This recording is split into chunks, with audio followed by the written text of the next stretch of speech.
আল্লাহ ফজরের নামাজ পড়ে তেলাওয়াত করেছি, তারপর একটু মাঠে মার্কেটে বাজারে গেছিলাম, জোহরে সলাৎ পরে একটু ঘুমিয়েছি, আসরে সলাৎ পড়লাম, চায়ের দোকানে গেলাম, একটু চা খেতে ইচ্ছা করলো, আল্লাহ বলছে চল আগেবার, ঠিক আছে চাটা খেলাম, 20 মিনিট লেগে গেল চা বানাতে, খেতে গিয়ে 10 মিনিট লাগলো, চল আগেবার।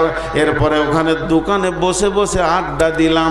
আল্লাহ যদি একবার বলে দেয় কেন, এই কেনটা টপকা ব্রেন পৃথিবীতে নাই বন্ধুরে। দয়ার নবী বলে দিয়েছেন বুখারীর হাদিস, যখন কিয়ামতের মাঠে আল্লাহ কোনো বান্দার ব্যাপারে একবার কেন বলে দেবে, তোকে জেনে নিতে হবে আমার ঠিকানা জাহান্নাম। তাহলে একটা সেকেন্ড বাজে জায়গায় লাগানো যাবে না। জিন্দেগি ভি আমানত হ্যায়, মাল ভি আমানত হ্যায়।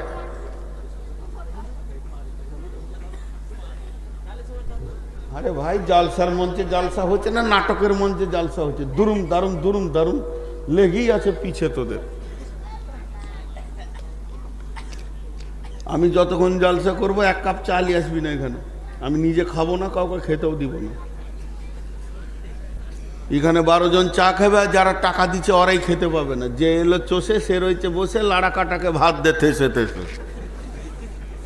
1 কাপ চা আনবি না এখন, আমি চলে যাব, তারপরে যা খাবে খাবে।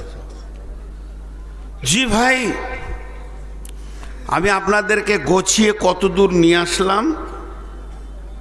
প্রতিটি সেকেন্ডের হিসাব লাগবে, প্রতিটি নয়ার হিসাব আল্লাহকে লাগবে। আর আল্লাহ বলছে তোদের মাল আর জানকে আমি কিনে নিয়েছি কিসের বিনিময়ে? জোরে বলেন, কিসের বিনিময়ে? জান্নাতের বিনিময়ে। তো যে জান্নাত যাবে সে জানমাল আল্লাহকে দিয়ে দেবে। কেমন করে দিবে? মাল লাগবে না জান লাগবে? জি ভাই, এখন আমাদের ইমান কেমন দেখেন, জালসা করতে হচ্ছে, জালসা করে বলতে হচ্ছে টাকা দেন, টাকা বাবজি টাকা দেন। আবার এখানে উনি লম্বা করে কে কত 200 500 200 300 বেনামি 200 500, ওটা যদি না শোনাই তাহলে ওকে বাঁশ ভরে দেবে। আমারটা কেন বললি না? কেমন দাতা দেখেন, ও কি সাদে বলছে, জানের ভয়ে বলছে। সাহাবীদের চরিত্রের দিকে একবার আগিয়ে যায়। জি ভাই, ভাবা যাবে না, কল্পনায় আনা যাবে না, ব্রেন কাজ করবে না। সাহাবীদের চরিত্রের দিকে যদি আগে যায়, ওই চাদরওয়ালা এটা আমার মার্কেট, চল আমি আদায় করব, একটু গরম হতে দে বাপ, ফ্রিজে যদি ভরিয়ে রাখবি তাহলে লোহাটা কেসতে হবে কখন? 10টা মিনিট আমি কথা বলি, আমি যখন পাঠাবো তখন যাবি তো, মানুষের দিল বললে বেশি পাবি। জি ভাই, আমি একটু পাগলা আছি, কিছু মনে করিয়েন না, হুঁশ বুদ্ধি কম তো, লেখাপড়া কম, পুঁজিপাটটাও কম। তো একটা জায়গা খেয়াল করেন, আপনি মালের স্বাধীনতা নন, জানের স্বাধীনতা নেই। জান মাল আপনার আল্লাহ কিনে নিয়েছেন, তা মাল দিব না জান দিব কি করে বুঝবেন? যারা ড্রাইভার, ড্রাইভারের কথা বাদ দেন, ছাতা আছে বগলে, ছাতাটাকে ফুটাতে হবে, ওটা কেউ মাইকে বলবে না পজিশন দেখেই ফোটাতে হবে? হ্যাঁ, যখন পানি পড়তে লাগবে তখন জালসা করতে হবে না, ফটাসকে ফুটিয়ে দেবে। পানি পড়তে লাগলেই ফোটাবে। আবার যদি পানিটা ডান দিকে মারে তো ছাতাটা ওইদিকে অটোমেটিক আসবে, জালসা করে বলতে হবে না, ও ছাতাওয়ালা এখন পানিটা ডান দিকে আসছে, ওদিকে তুমি দাও, বলতে হয়। এদিকে হুঁশ আছে। বিয়ে পড়িয়ে দিয়ে শ্বশুর বাড়ি যাওয়ার কথাকে বলতে হয় জালসা করে। হেড মৌলানা বলে আছে শ্বশুর বাড়ি জানা হ্যাঁ বলে না, ঠিক টাইমে টাইমে টিপ মারছে, ও সব হুঁশ আছে, খালি মাদ্রাসায় কখন টাকা দিতে হবে ওইটা ভুলে গেছে, জালসা করে বলতে হচ্ছে। চলেন, দক্ষ ড্রাইভার ওই যে রাস্তা দেখে বুঝে নাই গাড়িকে কোন গিয়ার দিতে হবে। দক্ষ ড্রাইভার ওই যে রাস্তা দেখে বুঝে নেই গাড়িকে কোন গিয়ার দিতে হবে। দক্ষ প্রেমিক ওই যে বিবির মুখ পানে তাকালে বুঝেলাই বিবি কি চাইছে, কাপড় লাগবে না ওষুধ লাগবে। দক্ষ প্রেমিক ওই যে বিবির মুখ পানে তাকালে বুঝে লিবে কাপড় চাইছে না ওষুধ চাইছে। দক্ষ প্রেমিকা ওই যে স্বামীর দিকে তাকালে বুঝে লিবে আমার স্বামী এখন ঘরে ডাকছে না মার্কেটে ডাকছে। এগুলো মুখ দিয়ে বলার কথা নয়, তেমনি আল্লাহর প্রেমিক যে হবে তার বিবেক বলবে এখন কি আল্লাহ চাইছে। আল্লাহ তাবারাক ওয়া তাআলা এর জন্য বলেছেন ইকাতিলুনা ফি সাবিলিল্লাহি ফায়াকতুলুনা ওয়া ইকতালুনা ওয়া'দান আলাইহি হাক্কান ফিত তাওরাতি ওয়াল ইনজিলি ওয়াল কুরআন। আর প্রয়োজন হলে তুমি জান দিয়ে দাও, প্রয়োজন হলে তুমি জান নিয়ে নাও, আর প্রয়োজন হলে তুমি জান দিয়ে দুনিয়া থেকে চলে যাও। এক কথায় হচ্ছে আল্লাহকে রাজি করে না। চলেন ওহুদের যুদ্ধে যাই। ওহুদের প্রান্তে বিশ্বনবী দাঁড়িয়ে আছেন একটা পাথরের আড়ালে। উবাই ইবনে খালফ আবু জাহেলের লোক, আবু সুফিয়ানের লোক, পাক্কা বেঈমান। আবু সুফিয়ানের নেতৃত্বে উবাই ইবনে খালফ এসেছে। এ মুনাফিক খালি চোখটাকে তীরের মতো করে রেখেছে, বিশ্বনবী কোথায়, বিশ্বনবী কোথায়। দেখে ফেলেছে একটা পাথরের আড়ালে উনি দাঁড়িয়ে রয়েছেন। তখনও নিজের ঘোড়ার ওপরে মাস্তানের মতো হয়ে তালোয়ারটাকে বের করে চলল। এখনই নবী মুহাম্মদ সাল্লাল্লাহু আলাইহি সাল্লামকে পৃথিবী থেকে সরিয়ে দিব এবং তার গর্দনটা মাটিতে ফেলে দিব। এই দৃশ্যটাকে দেখছেন হযরতে আব্দুর রহমান ইবনে আওফ দেখতে পেয়েছেন। যখনই আব্দুর রহমান ইবনে আওফ দেখলেন বিশ্বনবীকে টার্গেট করে উবাই ইবনে খালফ যাচ্ছে, আব্দুর রহমান ইবনে আওফ দ্রুত গতিতে পাগলের মতো জিহাদের ময়দানের দিকে দৌড়ছে ওখানে উখার জন্যে। এমন সময় নবীজি বললেন আব্দুর রহমান তুমি দাঁড়িয়ে যাও, তোমাকে কোনো প্রয়োজন নাই বেঈমানকে আসতে দাও। যে কাছাকাছি এসেছে আল্লাহ রসুল টক করে একটা সাহাবীর কাছ থেকে বর্ষা নিয়ে নিল আর এইভাবে মেরে দিল। আল্লাহর নাম নিয়ে যখনই মেরে দিয়েছে ওই বর্ষাটা বুকে লাগেনি, বর্ষাটা কানে লাগেনি, বর্ষাটা কলিজাতে লাগেনি, বর্ষাটা হিটপিন্ডে লাগেনি, মাত্র কাঁধের পাশ দিয়ে চাড়াক করে চলে গেছে আর সামান্য চামড়াটা ছিলে গেছে, এমন কিছু কাটেনি। ওই ছিলা চামড়া নিয়ে ওই উপর থেকে ঘোড়ার উপর থেকে নিচে পড়ে গাধার মতো চিল্লাচিল্লি করে যুদ্ধের ময়দানকে তোলপাড় করে দিচ্ছে। অন্য কাফেররা বলছে হে সামান্য লেগে যত চিল্লাইছিস কেন, তোর এত কাঁহড়া কেন? তখন ও চিল্লিয়ে বলছে রে ভাই আমাকে যে মেরেছে তার নাম জানিস, তিনি হলো নবী মুহাম্মদ সাল্লাল্লাহু আলাইহি সাল্লাম। উনি যদি থুতু ফেলে দিতেন তাও মারা যেতাম রে। ওর যে কি জ্বালা আমি বুঝছি। বেঈমান চিৎকার করতে করতে পৃথিবী থেকে চলে গেল। এমন সময় রোমান পাহাড়ের তীরন্দাজরা উঠে গেছে, বিশ্বনবীকে লক্ষ্য করে নিয়েছে। যেই বিশ্বনবীকে লক্ষ্য করে নিয়েছে কে খেয়াল করেছে? হযরতে আবু দারদা হযরতে তালহা রাদিয়াল্লাহু তাআলা আনহু খেয়াল করে নিয়েছেন। নবীজির দিকে তীরের নিশান চলছে। হযরতে তালহা রাসূলকে এভাবে ধরলেন, ধরে পেছন দিয়ে মুড়ে একটা গর্তে ভরে দিয়ে গর্তের মুখে দাঁড়িয়ে গিয়ে একটা নয় দুটা নয় 180টা তীর খেলেন বুকের ওপরে। বিশ্বনবীকে হেফাজত করতে গিয়ে 180টা তীর বুকে নিলেন। হযরতে তালহা লুটিয়ে পড়ে গেলেন। এমন সময় একটা পাথর কিংবা বর্ষা এসে রসুলের কানের কাছে লাগলো। লোহার হেলমেট ছিল, হেলমেটটা ভেঙে বসে গেল, দাঁতটা ঝরে পড়ে গেল। নবীজি বেহুশ হয়ে গেলেন। মুনাফিকরা এলান করে দিয়েছে নবী মুহাম্মদ মারা গেছে, আর ওহুদের প্রান্তে নবী মুহাম্মদ নাই। কিন্তু হযরতে আলী দূরে এসে দেখছেন রসুল বেহুশ অবস্থায় পড়ে রয়েছেন। হযরতে ফাতিমা খেজুরের পাতাগুলোকে পুড়িয়ে ছাই করে করে ক্ষত জায়গায় লাগাচ্ছেন। আর এমন সময় হযরতে আলী ঢালে করে পানি নিয়েছে রসুলের মুখে ছিটা দিচ্ছেন। হযরতে এইদিকে কাজ চলছেন, এমন সময় আবু বকর ধরে এসে রসুলের কাঁধে একটা হাত রাখলেন, মাথাতে রেখে দাঁতটাকে রেডি করেছে, হেলমেটটাকে টেনে বের করবেন। 180টা তীর খোয়া ব্যক্তি হযরতে তালহা বলতে, ভাই আবু বকর, তোমাকে আল্লাহর কসম দিয়ে বলছি, আজকে রসুলের তীরটা হেলমেটটা বের করার হক তোমার নাই। আমি যখন খিদমতে নেমেছি, আমাকে শেষ পর্যন্ত খিদমতটা করতেই দাও।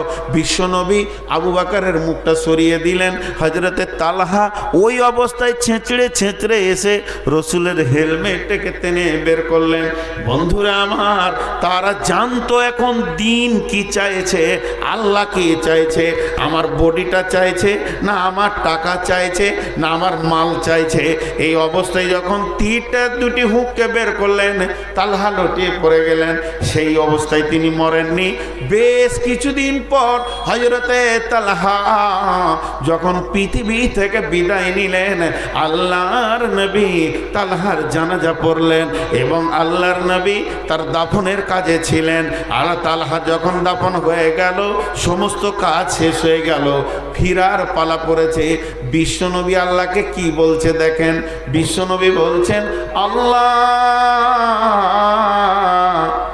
তোমার কাছে আমার একটাই দরখাস্ত, এটা তোমাকে মঞ্জুরি নিতেই হবে।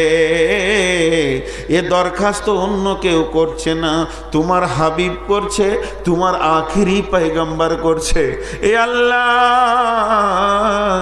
আমি তালহাকে শেষ বিদায় দিলাম। যেদিন ইসরাফিল সুর ফুঁকবে, তালহা এখান থেকে লাব্বাইক দিয়ে উঠবে। যেদিন তালহা আমার কিয়ামতের মাঠে উঠবে, হে আল্লাহ, তুমি তালহাকে দেখে মুচকে হাসবে আর তোমাকেও দেখে তালহা হাসবে। জিন্দেগিটা কখন হয়েছিল? তালহা বুঝেছিল আল্লাহ এখন আমার জানটা চাইছে, এই সময় আমার জানটা আল্লাহ চাইছে, আমার রোখা যাবে না। খন্দকের যুদ্ধে, যুদ্ধ তো হয়নি খন্দকের, খালি মহড়া চলেছিল, লম্বা ঘটনা।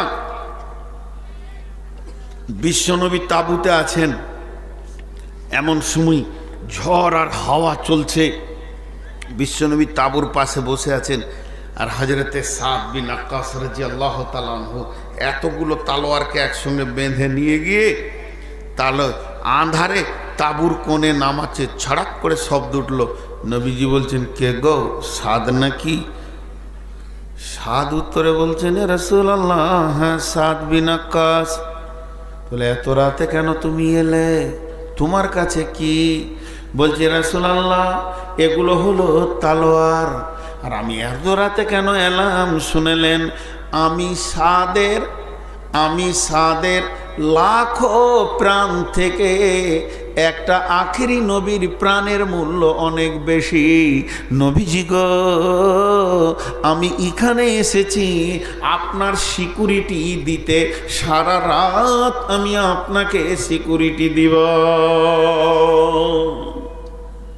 বুঝেছিল ওদেরকে জালসা করতে হয়নি, ওই সাদ বিন আক্কাসের বাড়িতে মৌলানা পাঠিয়ে জালসা করতে হয়নি। যা, রাসূলুল্লাহ সাল্লাল্লাহু আলাইহি ওয়াসাল্লাম যুদ্ধের ময়দানে তাঁবুতে আছে, তুই গিয়ে সিকিউরিটি করগা, তুই না গেলে ওখানটা বেশ জুতের জায়গা হবে না। করতে হয়নি। ওদের বিবেকের চেতনা ছিল, ওদের বিবেক মরে যায়নি, ওদের বিবেক ঘুমিয়ে যায়নি, ওদের বিবেক শেষ হয়নি। এখন কি দরকার ওরা বুঝে নিয়েছে। হতভাগা খালি আমরাই বুঝতে পারছি না। হতভাগা আমরা, আমাদের মতো হতভাগা আর কেউ নাই। মদিনার মার্কেটে হযরত ওসমান গনি রাদিয়াল্লাহু তাআলা আনহু মাদ্রাসার কালেকশন করছেন নাকি? মাদ্রাসা ওই কোথাকার তুমি? ওকে কেন দিচ্ছেন মাদ্রাসা কালেকশন দিয়েছে? রাস্তায় যাও, অনেকগুলো লোক আছে, সেখানে যাও তুমি। আমি তালবিলিম বলে হটাইলাম আর উপর ঢুকে যায়, 1 টাকা দেবেন না, আদত খারাপ হয়ে যাবে। রাসূলুল্লাহ সাল্লাল্লাহু আলাইহি ওয়াসাল্লাম সবসময় দান করতেন, যে আসতো তাকে দিয়ে দিতেন নাকি? এটা মাদ্রাসার একটা জালসা চলছে, সেখানে যদি ভিকিরি 50টা ঢুকিয়ে দেয় তো কি অবস্থা হবে? যাও, তুমি যাও, ওইদিকে যাও, বিশাল মেলা চলছে, মেলাতে চলে যাও। দেখেন, মুসলিম জাহানের 3য় খলিফা হযরতে ওসমান গনি রাদিয়াল্লাহু তাআলা আনহু নিজে গেছেন গম বিক্রি করতে মার্কেটে, লোক পাঠায়নি, নিজে প্রাইম মিনিস্টার, প্রধানমন্ত্রী, তিনি গেছেন গম বিক্রি করতে। তো গমের বস্তাটাকে খুলে দাঁড়িয়ে আছে, পাইকার রাস্তা বলছে, কত নেবে জি, দাম কি লাগবে জি? আর উনি খালি একটা ভাষা ব্যবহার করছে, একটু ঘুরে আসেন, বাজারটা উঠুক, একটু ঘুরে আসেন, বাজারটা উঠুক, একটু ঘুরে আসেন। এই বলতে বলতে বলতে বলতে এটা হলো গম পটি, আলু পটি, পেঁয়াজ পটি, এটা হলো কাপড় পটি, ওইটা হলো মাছ মাংসের পটি, এক একটা পটি থাকে। তো যে পটিতে হযরত ওসমান দাঁড়িয়ে আছে, ওই পটির একদম খোলা রাস্তা দিয়ে দেখা যাচ্ছে মরুভূমির ভিতরে বহু দূর থেকে একটা দল আসছে। সেই দলটা কেমন? তাদের ভিতরে নারী আছে, তাদের ভিতরে পুরুষ আছে, তাদের ভিতরে শিশু আছে, তাদের ভিতরে বৃদ্ধ আছে, এবং তারা কখন খেয়েছে জানি না। তাদের পেটগুলো ঢুকে আছে, চোখগুলো ঢুকে গেছে, গালগুলো ঢুকে গেছে, হাড়গুলো বের হয়ে গেছে, গায়ে তাদের তেল নাই, মাথাতে চিরুনি নাই, তেল নাই, তাদের খাবার তেল কিছুই বোঝা যাচ্ছে না, উস্কো খুস্কো চুল, পূর্ণাঙ্গ কাপড় নাই, খালি ইজ্জতটা ঢেকে আছে। ওই অবস্থায় ওই পটিতে ঢুকছে। এই দৃশ্যটা দেখে হযরতে ওসমান গনি রেডি হয়ে গেলেন, এসো বাবা, এরা ভিক্ষা করতে আসছে, এরা হাটবারে কেউ বেচবে, কেউ কিনবে, কেউ কিনবে বেচবে, আর এরা এসে হাটে ভিক্ষা করবে, ভিখারিরা ভিক্ষা করবে। কিন্তু ওই পটিতে যখন ঢুকে গেল, হযরত ওসমান বলছে, বাবা তোমার গামছাটা পাতো, তোমরা কজন, লাও, তোমরা বাবু লাও, তুমি পাতো, লাও, দেখি তোমার জায়গাটা, লাও, এই লাও, দেখি আর এক প্যাকেট নিয়ে এসো, লাও, এই প্যাকেট নামাও, এটা শেষ, আর এক প্যাকেট নামাই, লাও। দিতে দিতে দিতে দিতে সমস্ত গমগুলো শেষ হয়ে গেল। আর যখনই গমগুলি শেষ হয়ে গেল, তখন কি হলো? পাইকাররা এসে বলছে, নবীর জামাতা ওসমান, এটা কোন ধরনের ব্যবহার? আপনি হলেন একজন রসুলের সাহাবী, আপনি রসুলের জামাই, আবার মুসলিম জাহানের খলিফা, আপনি হলেন মদিনার প্রধানমন্ত্রী, এত বড় কাজ কেমন করে করলেন? ওই গরিবগুলো ক টাকা আপনাকে দিয়েছে, কতটা মূল্য দিয়েছে যে ওদেরকে আপনি মালটা দিয়ে দিলেন? আর আমরা হলাম এলাকার বড় বড় ব্যাপারী, আমরা বড় বড় পাইকার, আমাদেরকে কেন দিলেন না? হযরত ওসমান উত্তরে বলছে, বন্ধুরে শোনো, আমি ওদেরকে বিক্রি করিনি, এই মালটা বিক্রি করেছি আমার আল্লাহকে, আল্লাহ তাবারাক ওয়া তাআলা, আর সঙ্গে আমি বিজনেস করেছি। ইন্নাল্লাহ আশতারা মিনাল মুমিনিনা আনফুসাহুম ওয়া আমওয়ালাহুম বিআন্না লাহুমুল জান্নাহ। সাহাবীদেরকে ওয়াজ নসিহত করতে হয়নি? আমাদের ঈমান দুর্বল, এই জন্য ওয়াজ নসিহত করে করে গরম করতে হচ্ছে।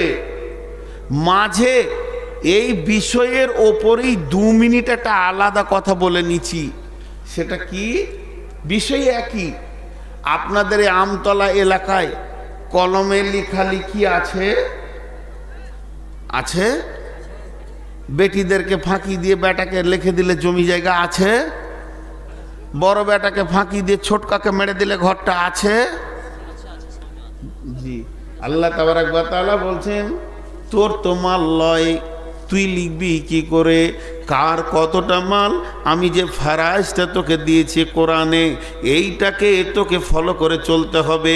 কেউ যদি কোরআনের ফারাইজকে মেনে না নিতে পারে, নিজের ব্রেন দিয়ে সে যদি অন্যকে জমি লিখে দেয়, মেরাসের ভিতরে ওয়ারিসের ভিতরে লিখে দেয়, তার মানে সে পরোক্ষভাবে আল্লাহকে বলল, আল্লাহ তোর বিবেক বিবেচনা কম, তুই ভালো করে কাকে কি দিতে হয় জানিস না, তোর থেকে আমি বেশি বুঝি, অতএব আমি ঠিক করে নিলাম। প্রথমে বেঈমান কোরআনকে অস্বীকার করলো, দ্বিতীয় বেঈমান কোরআন মানল না, তৃতীয় বেঈমান আল্লাহর দেওয়া মালের অপব্যবহার করলো।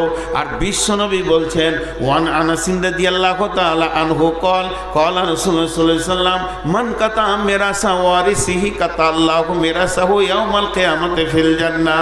পৃথিবীর বুকে যদি কেউ কারো মিরাসকে কেটে একজনের আর একজনকে কলম চালিয়ে লিখে দেয়, তো আল্লাহ তাবারাক ওয়া তাআলা ওই একই ডেটে ওর জান্নাতকে কেটে ওকে দিয়ে দেবে। অতএব মাল এমন একটা জিনিস বন্ধুরে, আল্লাহর দেওয়া আইনের বাইরে কিছুই করা যাবে না, যাবে না, যাবে না। আরে উঠছে কেন? হ্যাঁ, উঠিয়েন না ভাই, উঠিয়েন না। উঠবো নিয়ত করলি, আপনার মনটা যদি একবার বলে এবার উঠলে হতো, তো ইবলিশ 100 বার বলবে ওঠ ওঠ, আবার ওঠ, অনেক শুনেছিল, তুই তো নামাজ পড়বি না, তো ওঠ। জিলাপি টিলাপি খাগা, ঘর যা, ছেলে পিলে আছে, চলে গেল। তো উঠিয়েন না, এই দিনটা আসবে না আমাদের প্রতিদিন, কিন্তু আপনাদের তো একদিন, এই দিনটা আসবে না, উঠিয়েন না। চলেন জান মাল মিলিয়ে দেখেন। তবুকের যুদ্ধে, তবুকের যুদ্ধটাকে নিয়ে কোরআনে অনেক কথা এসেছে, অনেক কথা। তার মধ্যে তবুকের যুদ্ধে একটা বিরাট ঘটনা ঘটেছিল। বিশ্বনবী তবুকের যুদ্ধে প্রস্তুতি তৈরি করছে, সাজো, সৈন্য সাজো, হঠাৎ বেরোতে হতে পারে। আর তবুকটা কোথায় জানেন? তবুকটা বর্ডারের ধারে, যেমন আমাদের দেওনাপুর দিয়ারটা বাংলাদেশের ধারে, তবুকটা সৌদি আরবে পশ্চিম উত্তরে একবারে জর্ডান বর্ডার, জর্ডানের বর্ডার, ওই ধারে তবুকটা। মদিনা থেকে কম করে 1700 কিলোমিটার দূর, 1700 কিলোমিটার। আপনার ফারাক্কা থেকে কলকাতা 400 হবে, আমি 400ই ধরছি, তাহলে 4 দুগুণে 8, 8 দুগুণে 16। এই ফারাক্কা থেকে একবার কলকাতা গিয়ে ঘুরে আসা, আর একবার কলকাতা গিয়ে ঘুরে আসা, যে 16 হলো। যে আবার বহরমপুর যাওয়া, এত দূর, তারপরে মরুভূমি, তারপরে পাহাড়, গাছপালা নাই, আর সূর্য যেন তপ তপ তপ তপ করে আগুন বৃষ্টি করছে, আর মরুর বালু যেন ক্ষয় ফোটা অবস্থায় আছে। আর এই অবস্থায় তবুকের অভিযানে বেরোতে হবে। তো তবুকের অভিযানে বের করার জন্য আল্লাহ আয়াত নাজিল করছে পূর্ব ঘটনার। কথাটা বুঝাতে পারলাম? একটু বুঝাতে পারলাম? মানে আজকের জালসাতে কোনো ছেলেকে বলছে যে বাবা বক্তাকে নিয়ে এসো ফারাক্কা থেকে, তো কুচুমুচু করছে, যাবে কি যাবে না। তখন হেড মৌলানা বলছে গত বছরে যে এনেছিল তাকে এই সম্মানই দেওয়া হয়েছে, তখনও বেরিয়ে গেল। তাহলে গত বছরের ঘটনা আজকে শোনানো হলো। তেমনি একটা ঘটনা ঘটেছে, সেই ঘটনাটা তবুকের অভিযানের সাহাবীদেরকে আল্লাহ শোনাচ্ছেন রসুলের মারফতে। কি বলছেন? বিসমিল্লাহির রহমানির রহিম, ইল্লা তানসুরুহু ফাকাদ নাসারাহুল্লাহু ইদ আখরাদাহুল্লাযীনা কাফারু সানিয়া সানাইনি ইদ হুমা ফিল গার ইদ ইয়াকুলু লিসাহিবিহি লা তাহজান ইন্নাল্লাহা মা'ানা ফাআনজালাল্লাহু সাকিনাতাহু আলাইহি ওয়া আইয়াদাহু বিজুনুদিন লাম তারাওহা وجعل كلمة الذين كفروا السفلى وكلمة الله هي العليا والله عزيز حكيم। জি, বাপকে মারা যাবে, বাপকে মারা যাবে, বাপ যদি মুশরিক কাফের বেঈমানও হয় তো মারা যাবে না, তার খিদমত করতে হবে। কিন্তু এমন কিছু জায়গা আছে সেখানে মারা যাবে। এমন কিছু জায়গা আছে বাপ যদি প্রকাশ্যে মুরতাদ হয়ে যায় পিস করে ফেলে দেওয়া যাবে, কোনো গুনাহ হবে না। তো সাহাবীদের ভিতরে একজন সাহাবী নিজের বাপকে কেটে 2 পিস করেছিল। জি, সাদ বিন আক্কাস রাদিয়াল্লাহু তাআলা আনহু। দেখবেন ইউটিউবে নেটে সার্চিং দেবেন নবীদের জীবন কাহিনী, সাহাবীদের জীবন কাহিনীর ভিতরে কেন সাদ যখন কালেমা পড়লো ওর মা বলল মাথা আঁচড়বো না, উকুন মারবো না, আর রোদে থেকে ছায়াতে আমি যাব না, আর আমি মুখে দানা পানি দিব না, তুই ফিরে আয় না, আবার তুই মূর্তি পূজাতে লেগে যা। সাদ বাড়ির ভিতরে থরথর করে কাঁপছে আর কাঁদছে, আল্লাহ তুমি ফায়সালা দাও, এটা আমার মায়ের হুকুম, আমি মা মানবো না দিন মানবো। এমন সময় তার ভিতরে তাকে কেন্দ্র করে আয়াত নাজিল হয়ে গেল। সাদ প্রকাশ্যে মাকে গিয়ে বলে দিল, মা তোর মতো যদি 100টা মা না খেয়ে মরে যায় আমি আর কালেমা ছাড়ব না। পরবর্তীকালে সাদের মা ঈমান এনে ফেললো, কিন্তু সাদের আব্বার খিদমত করে, সবই করে। যখন যুদ্ধের ময়দানে নেমে গেল, সম্ভব এটা বদরের যুদ্ধ, বদরের যুদ্ধে সাদ বিন আক্কাস রাদিয়াল্লাহু তাআলা আনহু বীর বিক্রমে যুদ্ধের ময়দানে যুদ্ধ করছে, আর ওর বাপ খলিফার সামনে এসে আটকে দিচ্ছে। সাদের মতো বড় বীর যতগুলো সাহাবীদের মধ্যে বীরের লিস্ট আছে, ওই লিস্টে আছে হযরতে আলী, ওই লিস্টে আছে খালিদ বিন ওয়ালিদ, ওই লিস্টে আছে হযরতে সাদ। তো সাদের মতো একটা যোদ্ধা, সে যখন যুদ্ধ করতে ওর বাপ খালি সামনে এসে দাঁড়িয়েছে আর তলোয়ারটা ঝাড়তে পারছে না, তাহলে তো ইসলাম চলে যাবে হাত থেকে। কি করা যাবে? সাদ দেখলো আর বেঈমানকে পৃথিবীতে রাখা যাবে না, একটা কোপ মেরে বাপকে যখন 2 পিস করে দিল, বীর বিক্রমে যুদ্ধ করলো। এবার বুঝে নিল কি, ছোটাতে হায় হায় হায় হায় শুরু হলো মদিনাতে যে সাদ নিজের বাপকে কেটে ফেলেছে। বিশ্বনবী মৌনতা অবলম্বন করে নিলেন, কি হবে রে সাদ? এমন সময় কোরআনের আয়াত নাজিল হয়ে গেল, সাদ কোনো বাপকে কাটেনি, বরং মুশরিককে জিহাদের ময়দানে কেটেছে। যে তার দ্বীনের বিরুদ্ধে, আল্লাহর বিরুদ্ধে কদম রাখে, তার কদমকে সরিয়ে দিতে কোনো অসুবিধা নাই। সেই রকম একটা ভয়ানক রূপ ধারণ করলো কোনটাকে? উহুদের, বদরের, তবুকের যুদ্ধটাকে কেন্দ্র করে। কারণ তবুকের অভিযান ছিল অনেক দূরে। তাই আমার আল্লাহ বললেন, হে নবী আমার সাহায্যের কথা ওদেরকে একবার শুনিয়ে দাও। যখনই শুনে নিল তবুকে যেতে হবে, 1700 কিলোমিটার যেতে হবে, প্রখর রোদের ওপরে যেতে হবে, জ্বলন্ত বালুর ওপরে যেতে হবে, আসমানে কোনো ছায়া নাই, রোদ সেখানে তাপ উঠবে। এই কথা যখন সাহাবীরা জেনে নিলেন, তখন সবকে কোন দিকে কি করা যায় দেখা যাক কি হয়। এর ভিতরে মুনাফিকরা সুযোগ নিতে শুরু করলো। মুনাফিকরা কানে কানে ফিস ফিস করে, যাবি না, খবরদার যাবি না, রোদে পুড়ে মরে যাবি রে, পায়ের ছাল থাকবে না, জ্বলে যাবি, পুড়ে যাবি, 1700 কিলোমিটার হাঁটতে হাঁটতে তোর কলিজে পুড়ে যাবে রে। এরা তখন মুনাফিকগুলো এইরকম কাজ চালাতে শুরু করলো। আমার আল্লাহ বললেন, নবী হে, ওদেরকে বলে দে এই পালুর গরম আর সূর্যের গরমের থেকে জাহান্নামের গরম আরো বেশি। এটা ওরা মানবে কিনা দেখেলে। তখন কোরআন আয়াত নাজিল হলো, হে সাহাবীদের দল, আমার আল্লাহ বলছে পৃথিবীর গরম থেকে আর জাহান্নামের আগুনের গরম বেশি। এরপর আল্লাহ তাবারক ওয়া তাআলা বলছে, নবী পূর্বের ঘটনা শুনিয়ে দে, তোকে আর আবু বকরকে কেমন করে আমি গারে সরে সাহায্য করেছিলাম। ইজ হুমা ফিল গার, দুইজন যখন গর্তের ভিতরে, ইজ ইয়াকুলু লি সাহিবিহি লা তাহজান ইন্নাল্লাহা মা'ানা, একজন আর একজনকে বলছে, আবু বকর তুমি চিন্তা করো না, আল্লাহ আমাদের সঙ্গে রয়েছে। ইন্নাল্লাহা মা'ানা ফানজালাল্লাহু সাকিনাতাহু আলাইহি, আল্লাহ ওদের উপরে শান্তি বর্ষণ করলো। ওয়া কালিমাতুল্লাহি হিয়াল উলিয়া, ওয়া কালিমা আল্লাহ তাবারক ওয়া ফানজালাল্লাহু সাকিনাতাহু আলাইহি ওয়া আইয়াদাহু বিজুনুদিন লাম তারাওহা ওয়া জাআলা কালিমাতাল্লাযিনা কাফারু সুফলা ওয়া কালিমাতুল্লাহি হিয়াল উলিয়া। কাফের বেঈমানেরা মর্ত পর্যন্ত এলো, নবীজিকে দেখতে পেল না, এবং আল্লাহর কালাম ওপর দিকে চলে গেল আর শয়তানের কালাম নিচে দিয়ে নেমে গেল। আল্লাহু আজিজুন হাকিম, আমার আল্লাহ হলেন সব থেকে বড় কৌশলবিদ, হিকমতওয়ালা। এই ঘটনাটা তবুকের যুদ্ধে নয়, এই ঘটনা অনেক আগে, তখন কেবল ইসলামের প্রচার চলছে, হিজরতের ঘটনা। তা আল্লাহ বলছে এটা ওকে থেকে শোনা, আমি তোকে কেমন করে সাহায্য করেছিলাম। যখনই শুনিয়ে দিল তো সাহাবীদের ভিতরে একটা জজবা পয়দা হলো, চলো মাল জমা করো।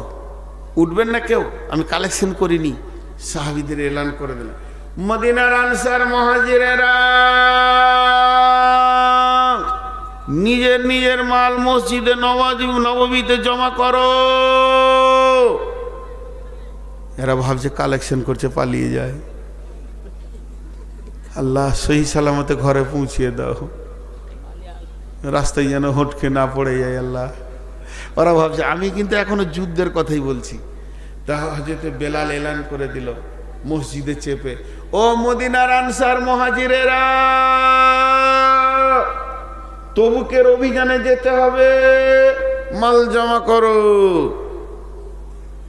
মালের এবার শুরু হয়ে গেল ইবাদত। এতক্ষণ তো জানের হচ্ছিল, তীরে দিয়ে দিল জান, আর কোথাও দিয়ে দিল জান। এবার মালই শুরু হলো। একটা সাহাবীর নাম আব্দুল্লাহ জুলবাদাজাইন, দুই কম্বলওয়ালা আব্দুল্লাহ। ওর ঘটনা, বড় লোকের ছেলে ছিল, কালেমা পড়ার কারণে ওকে সব কেড়ে নিয়ে ন্যাংটা করে রসুলের কাছে পাঠিয়ে দিল। মায়ের কাছ থেকে একটা কম্বলকে ছিঁড়ে অর্ধেক গায়ে নিল, অর্ধেক কোমরে নিয়ে কম্বল নিয়ে এসে রসুলের কাছে হাজির। লম্বা ঘটনা আছে। বাপ আর চাচা মিলে, দুইটা বাপের একটা সন্তান, মানে চাচা বাঁধা ছিল, অনেক টাকার মালিক। ও যখন বেঈমান ছিল তখনও ওর দান করা অভ্যাস ছিল। কেউ যদি বলতো যে আমার অসুবিধা, লে কত লিবি, লে যা চলে যা, পকেটে হাত বতো দিত, যা চলে যা। সেই আব্দুল্লাহ জুলবাদাজাইন কোটিপতি ঘরের ছেলে, এখন 2 দিন 3 দিন 5 দিন খেতে পায় না, আসাবে সুফাদের সঙ্গে থাকে। তার 2টি কম্বল ছাড়া আর কোনো সম্বল নাই। নিচেটা খুলে দেবে তো পাছা নাঙ্গা হবে, গায়েরটা খুলে দেবে তো গা চলে যাবে। এদিকে মসজিদে নববীতে মালের ঢেরি চলছে, ওদিক থেকে একটা লাইন লেন, হুজুর এটা আমার মাল, এটা আমার মাল, ইয়া রাসূলুল্লাহ এটা আমার মাল, ইয়া রাসূলুল্লাহ এটা আমার মাল। এদিকে শিশুতে দিচ্ছে, বৃদ্ধতে দিচ্ছে, জওয়ানে দিচ্ছে, সকলে দিচ্ছে। মেয়েদের লাইন আলাদা পড়ে গেছে। মেয়েরা কানের গুলোকে তাড়াতাড়ি করে খুলছে, নাকের গুলোকে খুলছে, হাতের গুলোকে খুলে নিয়ে এসে, ইয়া রাসূলুল্লাহ এটা আমার মাল, নবীজিকে দোয়া করে দেবেন, আল্লাহ আমাদেরকে জান্নাতের অলংকারে সাজিয়ে দেবে, এ মাল দরকার নাই। মালের ঢেরি পড়তে শুরু করেছে, যার যা আছে সে জমা করছে। আব্দুল্লাহ ওই কম্বলওয়ালা, ও খালি উঠছে একবার করে, আবার বসছে, উঠছে আর বসছে, মানে ওর ভিতরটা বেচাইনি শুরু হয়ে গেছে। কেন গো, ওর দান করা অভ্যাস ছিল, এখন কিছুই নাই। এটা দিয়ে দিলে তো ন্যাংটা হয়ে যাব, এটা দিয়ে তো গা খালি হয়ে যাবে, কি দিব রে, আবার বসছে। কিছুই নাই রে, আজকে কি একটু মাল, একটা খেজুরও যদি থাকতো আমার কপালে, ওটা না খেয়ে জমা করতাম, তাও এই মালে আমার নামটা শরিক হতো আল্লাহর কাছে। উঠা বসা করতে করতে করতে করতে থাকতে পারলে না, টুকটুক করে হেসে রসুলের সামনে মাথা নাম করে দাঁড়িয়েছে। মাথা নামও করে রসুলের সামনে দাঁড়িয়েছে। নবীজি বললেন, ছোট করে বলছে, আব্দুল্লাহ তুমি। বেশি কিছু লম্বা চওড়া বলেনি, বলেছে আব্দুল্লাহ তুমি। যেই বলেছে আব্দুল্লাহ তুমি, তো ভিবড়ে ডুকরে কেঁদে উঠেছে, ভিবড়ে। আর যখনই কেঁদে উঠেছে, নবীজি বলতে চাইলেন আব্দুল্লাহ তুমি, তার মানে তোমার তো মাল নাই, তুমি তো গরিব, তোমার একটা খেজুর দূরের কথা, খেজুরের আঁটি পর্যন্ত নেই, তুমি দুটি কম্বল নিয়ে জীবন করছো, 2 দিন 5 দিন তুমি খেতে পাও না, এই হালাতে তোমার জীবন কাটে। কিন্তু তুমি কেন এই ইবাদতের ভিতরে মাথা ভিড়াতে এলে? তুমি কেন মাথা ঢোকাতে এলে? নিজেকে কেন এখানে শরিক করতে এলে বলো? এ আব্দুল্লাহ তুমি যখনই বলেছে, আব্দুল্লাহ চোখের পানিতে কেঁদে বলছে, ইয়া রাসূলুল্লাহ অনেকক্ষণ থেকে আমার দিল বেচৈন হয়ে গেছে, আমি নিজেকে সামলাতে পারছি না, উসখুস করে সময়টা কাটালাম। ও দয়ার নবী গো, আমার কাছে একটা জিনিস আছে, যদি আপনি গ্রহণ করে নেন তো আমি ধন্য হয়ে যাব। নবীজি বলেন, আব্দুল্লাহ কি দেবে তুমি বলো? বলে, ইয়া রাসূলুল্লাহ আমার জানটাকে আল্লাহর জন্য নিয়ে নেন। আমার জানটা নিয়ে নেন, আমার যখন মাল নাই তো জান দিয়ে দিব, আমাকে আপনি জিহাদে যেতে পারমিশন দেন, আমি শহীদ হব। নবীজি বলেন, চলো তোমাকে নেওয়া হলো।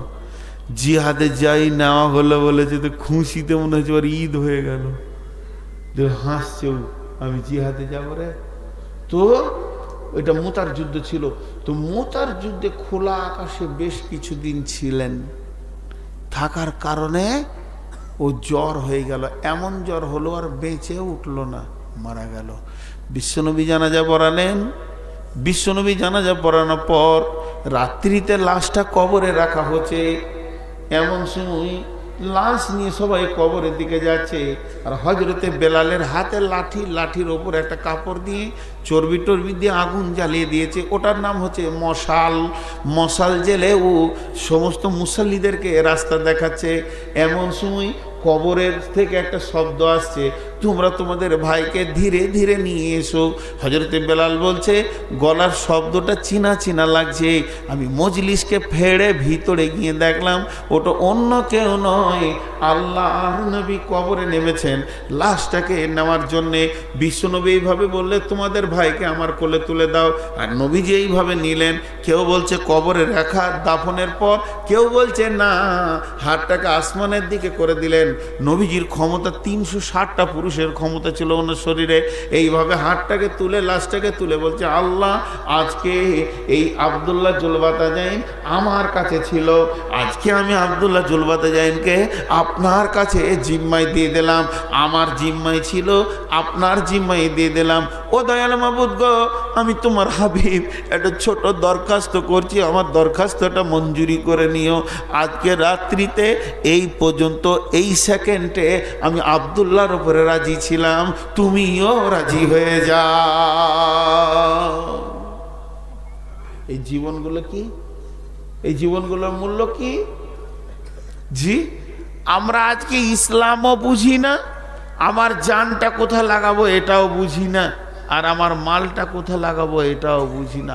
আমাদের বোধ ক্ষমতা ব্রেন থেকে উড়ে চলে গেছে। জি, আর আমরা খালি বুঝি কি, চারিদিকে মাথার চুলগুলোকে নেড়া করে লাও, আর মাথার মাঝে লম্বা চুল রেখে লাও, আর লেড়কিড়ি পেছনে ঘুরে বেড়াও।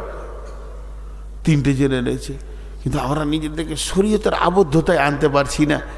জি, যদি কেউ একটা উল্টা পাল্টে কিছু বলে তো পেছন থেকে বলবে, মার ওকে মার, যত টাকা লাগে দিব। মার্ডার করার জন্য টাকা দিবে, মান না রে, মার ওর চোপাতে লাত মার, যত টাকা লাগে দিব। কিন্তু আল্লাহর কালাম পাকের জন্য এরা টাকা দিবে না। নীরব বিপ্লব, নীরব জিহাদ।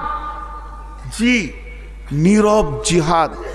আজ আমার জান আমার লয়, আমার মাল আমার নয়, এই জান মাল আমি আল্লাহকে দিয়ে দিয়েছি।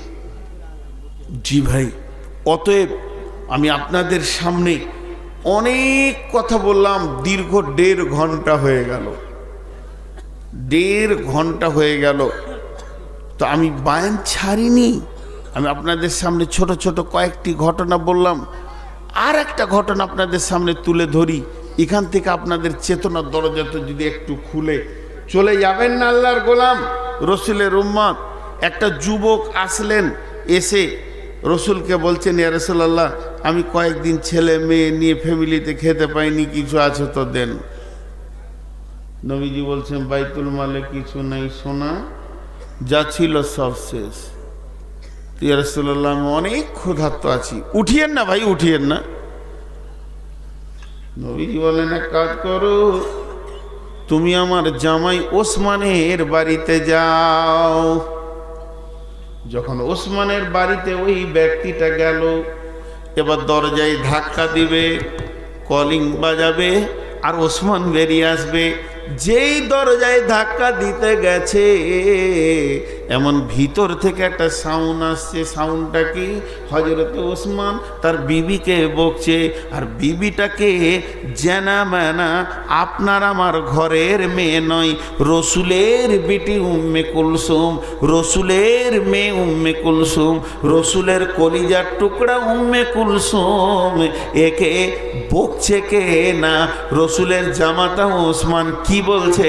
তুমি খেপি, তোমার হুঁশ নাই, জ্ঞান নাই, তুমি মোটা বুদ্ধি মেয়ে, তোমার কোনো জ্ঞান বুদ্ধি বলে নাই। একটা চেরাগ, একটা প্রদীপ জ্বাললেই তো যথেষ্ট হয়ে যায়, তুমি কেন দুটি প্রদীপকে জ্বেলেছ বলো? ওকে বকার অপরাধটা কি? কোনো মাল নষ্ট করে দেয়নি, বিরাট কিছু ক্ষতি করে দেয়নি, বড় কিছু গুনাহ করেনি, শুধু একটা প্রদীপ একটা চেরাগে কাজ চলে যাবে, রাতটা দুটি জ্বেলে দিয়েছে, এর জন্য ওকে বাঘের হুঙ্কারের গর্জন দিয়ে বকছে। এই যুবকটা মনে মনে করছে, ওরে আল্লাহ, যার ঘরে দুটো চেরাগ জ্বলে এত বকে, তা সে আবার আমাকে দান করবে? সে আমাকে দান করবে? নিজের বিবিকে বকছে, রসুলের বেটিকে বকছে, দান করবে? ও হাত গুটিয়ে সুরসুর করে পালিয়ে এলো রসুলের কাছে। সে মন খারাপ, তোমাকে কি দিয়েছে ওসমান? ওসমান ফের কি দিবে? মামলা খারাপ চলছে, ঝামেলা, দুটো চেরাগ জ্বালানো নিয়ে আপনার বেটিকে বকছে। নবীজি বলেন যাও, এবার হয়ে গেল বিপদ, কারণ এটা হুকুম রসুলের, এবার মানতে হবে। গেল ওসমানকে ডাক দিলে, তো কি হলো? বলে আমাকে রসুল পাঠিয়েছে, আমি কদিন খেতে পাইনি। বলে দাঁড়াও, টুকরি করে মাল নিয়েছে, একবার দুবার তিনবার দিলে তো গামছায় বেঁধে নিয়ে বলো বাস বাস বাস। এবার ওই যুবক বলছে, রসুলের জামাত ওসমান, আমার মনের ভিতরে একটা প্রশ্ন আছে, আপনাকে করবো। বলছে আমাকে প্রশ্ন কেন করবো? রসুল বেঁচে আছে যে। বলে এটা আপনার ব্যাপার। বলে বলো। বলে মালটা আমি একবারে পাইনি, দুবারে পেলাম। হ্যাঁ, আমি তো কাউকে ফিরিয়ে দিইনি। বলে হ্যাঁ, আমি ফিরে গেছিলাম, আপনি ফিরাননি। বলে কেন? বলে আমি যখন প্রথমবার এসেছিলাম, দুটা প্রদীপ জ্বেলেছে, এর জন্য আপনি বিবিকে বকছিলেন, তো আমার মন বলছে ও দান করবে, পালিয়েছিলাম। কিন্তু এখন তো দেখছি আপনি অনেক দান করেছেন, তো বিবিকে বকছিলেন কেন? এটা আমার বুঝে আসছে না। হযরত ওসমান বলছেন, একটা হলো দান করা আর একটা হলো খরচা করা। একটা হলো দান করা, একটা হলো খরচা করা। একটা হলো দান করা, একটা হলো খরচা করা। আর কিয়ামতের মাঠে একটা হলো হিসাব দেওয়া, একটা হলো হিসাব নেওয়া। তা আল্লাহ তাবারক ওয়া তাআলা কিয়ামতের দিনে হিসাব লেনদেন করবে। অতএব কিয়ামতের মাঠে হিসাব দেওয়া কঠিন, কিন্তু হিসাব নেওয়া বড় আসান। এর জন্য আমাকে দান করতে ভালো লাগে, খরচা করতে ভালো লাগে না। আমি যেটা খরচা করব, এটার হিসাব আল্লাহকে আমাকে দিতে হবে, আর আমি যেটা দান করব, ওইটার হিসাব আল্লাহ আমাকে ঘুরিয়ে দেবে। অতএব কিয়ামতের মাঠে হিসাব নেওয়া আসান, দেওয়া কঠিন। এর জন্য আমাকে দান করতে ভালো লাগে, কিন্তু খরচা করতে ভালো লাগে না। উঠিয়েন না, আপনাদের হাতগুলো ধরে আমি 10টা মিনিট সময় চেয়ে নিচ্ছি, 10টা মিনিট মাত্র। কেউ আছেন? একটা 5,000 টাকা দেবেন, আপনার নাম আমি প্রচার করব না। কেন দেবেন সেটাও চুপ থাকেন। এই ছেলেরা জাতরে বাপ চাদর নিয়ে একটা নাম প্রচার করব না। যারে বাবা চাদর 2-3টে ঢুকো, প্রাণ খুলে একবার দেন। আর যাকে দেবেন ওকে বলবেন যে আল্লাহ আমার এই নিয়তে তোকে দিছি। আমি আল্লাহর উপরে ভরসা করে বলছি, আপনার নিয়ত পুরা হয়ে যাবে। কোন আল্লাহর গোলাম আছেন 5,000 টাকা দেনেওয়ালা, 2,000, 1,000, কোনো নাম না বলে এখানে নামিয়ে দিয়ে যান দেখি। আল্লাহর গোলাম রসুলের উম্মত কে আছেন? আসেন।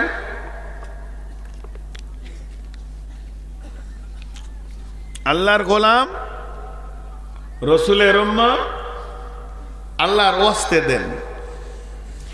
মাঝে আমি একটা এলান করে দিই, নিজের ব্যক্তিগত ভুলে গেছিলাম। আমি এখন হজ বা উমরা ট্রাভেলস নিজে খুলেছি, অনেক খরচা করে। যদি হজ বা উমরা কেউ করতে চান তো আমার নম্বরে যোগাযোগ করবেন। আমার নম্বর তো সবাই জানে, ইউটিউবাররা সব দিবে, কিন্তু নাম্বার দিবে না। খুব শিয়ানা মাল। এই আমার নাম্বারগুলো দিয়ে দেবে সব নিচে। সমস্ত ইউটিউবে যতগুলো আছে যেন আমার নাম্বারটা আমার নিচে থাকে, পরিষ্কার কথা। তো আমার নাম্বারে যোগাযোগ করবেন। বিশেষ করে আলেম ওলামাদের জন্য আলাদা ফেসিলিটি থাকবে। গত বছরে 10-12 জন আলেম গিয়েছিলেন। আর আপনারাও যান, হজ বা উমরা যা করবেন, মক্কা মদিনার ইতিহাস আমি আপনাদের সামনে নিজে বক্তব্য রাখবো। এটা কি ওইটা কি, একটা চাদর হবে না, আর দুটো চাদর দেন, তাহলে চট করে হয়।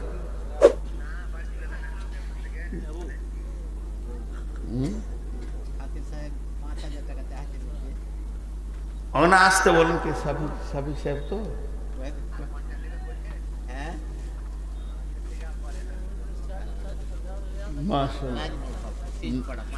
নাজমুল হক সিজপাড়া 5000। মাশাআল্লাহ। জি, দোয়া দিব ইনশাআল্লাহ। দোয়া তো অবশ্যই দিব।